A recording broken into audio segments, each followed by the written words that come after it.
Haris Azhar, Direktur Lokataru. Yes. Baik, selamat malam semuanya. Saya nggak pandai soal pantun, jadi Nggak usah. saya tidak main pantun. Yang kedua juga kalau kita terusin soal pantun itu nggak mendidik masyarakat dalam konteks hari ini gitu. Saya mulai begini, Bang Karni. Tahun ini tuh 20 tahun reformasi, tuh aktornya ada di ujung tuh, Ferry itu salah satu tokoh di pergerakan 20 tahun yang lalu. Besok itu 1 tahun penyerangan, percobaan pembunuhan terhadap Novel Baswedan, tanggal 11 April. Nah, tanggal 12 April itu 1 tahun strike, mogok karyawan PT Freeport. Saya menyebut beberapa indikator peristiwa-peristiwa tadi itu, untuk saya mau bilang juga, kayaknya kita juga terlalu buang-buang energi melihat 2 orang yang sudah pernah bertarung 4 tahun lalu mau bertarung lagi. Yang satu mau melanjutkan, yang satu masih penasaran pengen jadi presiden. Nah, poinnya apa buat isu hari ini gitu, buat masyarakat? Tadi berdebat soal founding fathers, lupa bicara founding mothers, lalu berdebat soal konteks 70 tahun yang lalu, tapi gagal memaknai peristiwa hari ini. Waktu kalau misalnya Pak Arya bicara soal konteks 70 tahun yang lalu, kemerdekaan kita, bagaimana mengisi kemerdekaan, kita itu merdeka bukan hobi waktu itu. Bukan karena kita suka-sukaan atau ada kesempatan, bukan. Indonesia itu menjadi negara, menjadi sebuah republik karena waktu itu sudah ingin menarik garis batas pada apa yang disebut dengan kebiadaban penjajahan itu sendiri, penghisapan, penghidapan dan lain-lain. Kita memaknai kemerdekaan yang lebih dari 70 tahun lalu itu sekedar sebagai sebuah patokan-patokan saja. Hari ini gagal dimaknai. Bicara kemerdekaan, bicara soal independensi, hari ini kita memang independensi.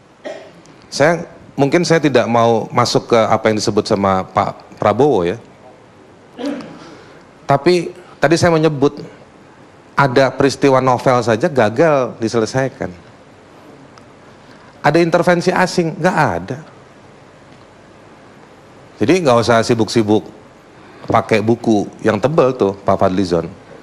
Bahwa saya mau bilang bahwa buku itu penting, betul. Tapi yang depan mata, Anda semua nggak ada yang bicarakan. Ya, Komisi 9 ketemu manggil Freeport, manajemen Freeport. Saya tidak diundang tapi saya ngotot datang. Dan dalam forum itu 1,5 jam pertama tidak ada yang bicara soal masalah 8.000 orang yang di PHK. Padahal mereka sedang mogok. Pak Fadlizon, ya, kalau tadi itu misalnya versi pemerintah sudah kirim surat karyawan berulang-ulang ke menterinya, Hanif Dakiri yang sibuk main band tapi nggak ada respon. Ya, kita kirim surat ke Pak Jonan SDM karena di Undang-Undang Minerba juga dibilang ada satu pasal bahwa bisnis tambang itu juga harus memperhatikan soal karyawannya, tenaga kerjanya, tidak direspon. Tapi yang oposisi, Pak Fadlizon, waktu dia duduk di VIP, saya duduk di belakang di pesawat. Pak Fadlizon berangkat ketemu sama Freeport di atas, turun ke bawah nginep 1 malam, ketemu dengan karyawan juga tidak. Poinnya apa? Yang berposisi maupun yang oposisi nggak ada yang bicarain soal rakyat, nggak ada yang bicarain soal penderitaannya masyarakat, ya. Sibuk aja soal siapa yang gebrak meja paling pantas, siapa yang gebrak meja bisa menumbangkan, bukan menumbangkan yang zolim, menumbangkan mikrofon tadi dibahas berkali-kali. Buat saya kayak begini, jadi terus kita, mohon maaf Pak Karni juga membuka ruang ini. Tapi buat saya kita buang-buang energi membahas soal gimmick-gimmicknya orang yang mau jadi penguasa. Orang yang mau jadi penguasa, menguasai tidak masalah-masalahnya. Gitu. Ada orang udah mau mati, ada orang yang di Freeport itu 40 lebih, anak-anak putus sekolah, 18 orang mati gara-gara BPJS-nya dibunuh, dipotong begitu saja oleh perusahaan dan juga BPJS yang tetap diam. Gitu. Ada ratusan bahkan ribuan pensiunan BUMN yang pensiunnya tidak dibayar, itu nggak dibahas. Nah, jadi menurut saya ini yang concern ini yang sebetulnya masyarakat itu tunggu-tunggu. Masyarakat akhirnya hari ini sangat pragmatis. Yang mau jadi calon caleg, DPRD, DPR, coba ditanya punya duit berapa buat bayar kita. Bahwa mereka mengharapkan bahwa 5 tahun ada perubahan, enggak tuh. Di pemilihan yang kemarin 2014 ada ibu-ibu yang dia bilang di media, saya coblos semuanya karena semuanya ngasih duit sama saya. Dan menurut saya secara kontraktual betul caranya dia begitu. Jujur ya. Jujur. Nah makanya itu akhirnya yang terjadi karena masyarakatnya sudah sangat pragmatis, bukan pragmatis lagi, udah sangat pragmatis. Dia nggak mikirin soal 5 tahun, dia cuma mikirin duitnya bisa dipakai nggak buat nyayur besok misalnya. Ya kan? Nah, cara-cara yang seperti ini yang menurut saya akhirnya dipakai oleh banyak. Saya juga punya banyak orang yang mau jadi temen, yang mau maju partai A, partai B. Gitu. Ya kan? Cerita juga butuh duit segini nih bro, butuh duit segini nih sob. Gitu. Akhirnya memang caranya yang dikembangkan seperti itu. Makanya akhirnya pertarungan politik soal posisi dan oposisi menurut saya nggak menarik. Karena posisinya sama-sama tidak mengakomodir aspirasinya masyarakat. Bahwa bapak-bapak ini, Bang Akbar saya tahu betul dia orang yang sangat gigih kalau ke lapangan.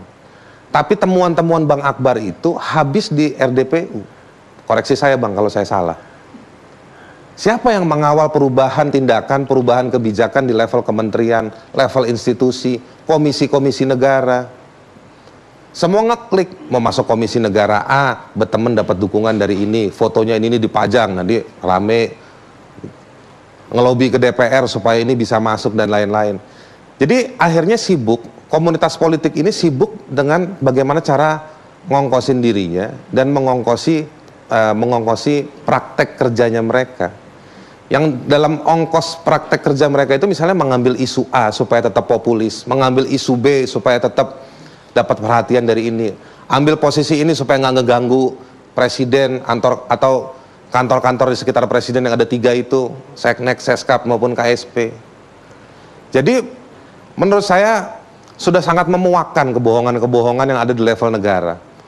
Pak Fadlizon, Ferry, ini teman-teman yang ada di oposisi. Tapi pada hal-hal tertentu, oposisi ya sama aja posisinya. Tidak ada yang merespon. Dikapitalisir isu-isu rakyat hanya untuk ngantemin negara. Negara belanja juga shopping. Mohon maaf, Pak Arya ya.